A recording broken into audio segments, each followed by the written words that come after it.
Bonjour à tous, voici une vidéo qui fait suite en fait à mon post dans lequel j'expliquais un petit peu comment on peut aborder la microkinésithérapie. Et aujourd'hui j'ai envie d'aborder la partie physique en fait. C'est-à-dire si vous avez une entorse, un lumbago, un problème sciatique, une douleur de dos, un mal de tête, un problème, une douleur aux dents, enfin, tout ce qui va être symptômes physiques plutôt précis dans ce cas-là.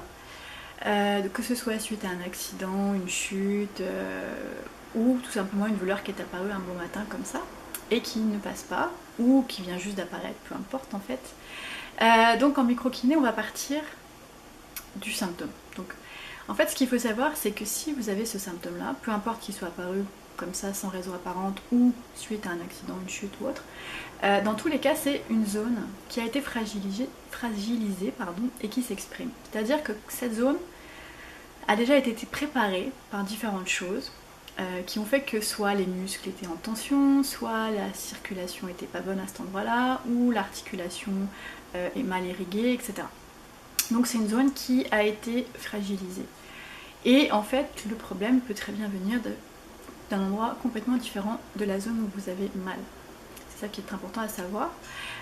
Donc en microkiné, on va partir de ce symptôme pour voir c'est quoi les structures, quelles sont les structures qui sont mises en jeu, quelle est la fragilité, est-ce que c'est une fragilité circulatoire, est-ce que c'est une fragilité du système nerveux, est-ce que c'est une fragilité tendineuse, est-ce que c'est une fragilité articulaire, musculaire, etc. Et de voir qu'est-ce qui fragilise cette zone en fait. Alors parce que même comme je dis si c'est une chute, cette zone a été préparée avant, donc il faut aller voir pourquoi elle est plus fragile. Alors ça peut être parce qu'il y a des situations dans votre vie qui mettent en tension cette zone ou qui diminuent son irrigation, ou ça peut être des mémoires tout simplement qui viennent de plus loin et vous êtes déjà né en fait avec une zone plus fragile tout simplement. Alors une fois qu'on va avoir identifié quelles sont les structures mises en jeu, on va pouvoir chercher l'origine, quelles sont les autres zones avec lesquelles en fait cette zone interagit, et on va pouvoir faire un travail de la zone, de l'origine et des zones connexes.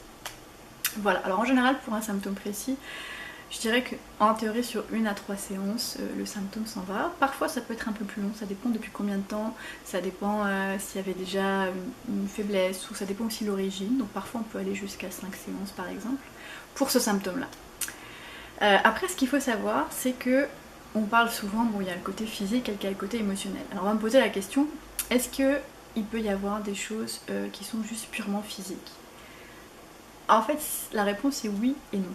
C'est-à-dire que oui, ça peut être juste parce que vous êtes cogné, vous êtes tombé, mais cette zone, comme je l'ai dit avant, elle a été fragilisée. Et en fait, le corps et l'esprit sont indissociables. Je vais vous donner un exemple.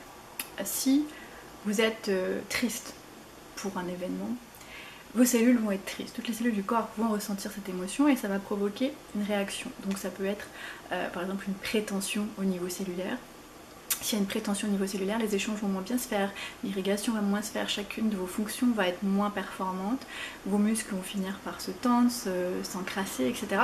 Et à un moment donné, il y a une pathologie qui va apparaître, ou une douleur, etc. Ou sur une chute, justement, vous allez développer une douleur, une entorse, une fracture, peu importe.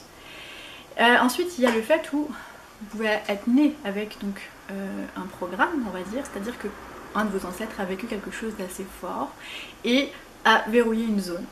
Pour x, y raison, ce verrouillage peut être musculaire, circulatoire, tendineux, articulaire, au niveau du système nerveux, peu importe, mais vous, vous êtes né avec ce bagage, et au cours de votre vie, chaque situation qui pour le corps va rappeler la situation que votre ancêtre a vécue, votre corps va déclencher exactement le même principe. Donc le programme qu'il a créé pour réagir face à cette situation-là. Donc c'est-à-dire par exemple, parce qu'on va me dire des fois, oui mais je vais bien, il n'y a aucune situation qui me stresse, tout se passe bien. Oui, on peut être par exemple sur un déménagement, très content de déménager. Au contraire, ça peut être quelque chose de très positif et bénéfique pour nous, mais on ne sait pas pourquoi, 15 jours après le déménagement, hop, on développe un torticolis. Pourquoi? Et même si vous, consciemment, ça va, pour votre corps, par exemple, dans ce cas-là, ça peut être le changement. Le changement est associé à un stress quelconque qui met une tension au niveau musculaire. Cette tension-là, hop, va venir se passer dans votre cou. En plus, comme vous avez, si c'est un déménagement par exemple physique, vous avez porté des meubles, vos muscles ont travaillé, comme ils étaient pré-fatigués par cette émotion-là du changement, il y a le torticolis qui se déclenche un petit peu après ou pendant. Donc en fait, on ne peut pas dissocier corps et esprit. Donc oui, un problème peut-être purement physique entre guillemets, mais son origine a quelque part d'office une origine émotionnelle. Alors après, ça peut être tout simplement, je sais pas, votre arrière-grand-père a reçu un coup sur le cou. Bon, c'est une zone qui a été fragilisée par quelque chose de physique. Mais comme la zone du cou, c'est aussi la zone où on tourne la tête, on voit les différentes options, ça peut être une zone où on a du mal par exemple à prendre une décision, à avoir les opportunités qui se passent dans notre vie. Parce que le corps, lui, ne fera pas la différence physique et émotionnelle. C'est-à-dire à partir du moment où il y a quelque chose de physique qui s'installe, ça va forcément conditionner votre comportement. Pourquoi? Parce que tout est interrelié. Donc si on a le cou tendu et qu'on a du mal à tourner la tête, ça se peut que dans la vie, on soit peut-être rigide ou qu'on ait du mal, on soit un petit peu angoissé quand il y a des choix à faire ou qu'on ne voit pas les opportunités, ou on se dit tiens, j'ai pas le choix, moi il y a toujours une direction à prendre, je peux pas, j'ai pas plusieurs options, j'arrive pas. Il peut y avoir différentes choses. Donc le physique conditionne votre vie, puis l'inverse, votre vie conditionne le physique. Voilà.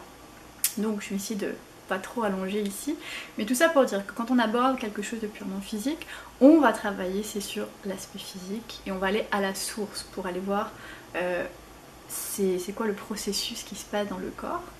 Et après ça, on va pouvoir travailler plus en profondeur. Bien sûr, il y a toujours le choix, on peut décider qu'on consulte juste pour le problème en tant que tel, et qu'une fois qu'il est parti, on n'a pas envie d'aller plus loin.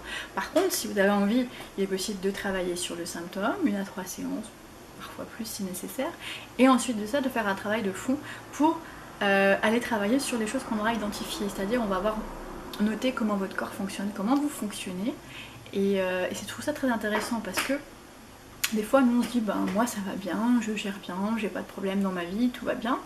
Ouais, mais au niveau du corps, en fait, il y a des choses qui se passent quand même. Donc, c'est intéressant de voir comment lui, il vit les choses par rapport aux programmes qui sont là et de travailler à ce moment-là en préventif, une fois qu'on a travaillé sur le problème principal, je dirais.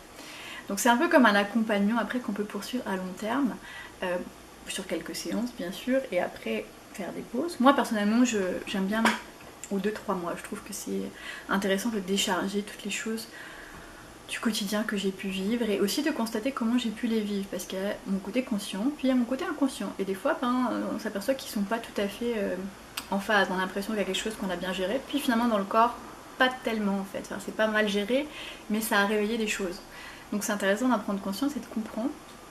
Et puis à l'autre côté aussi, ou l'inverse, on a l'impression qu'on gère pas, puis finalement on gère très très bien. Donc ça nous permet aussi faire un petit bilan sur de où on en est, qu'est-ce qu'on fait.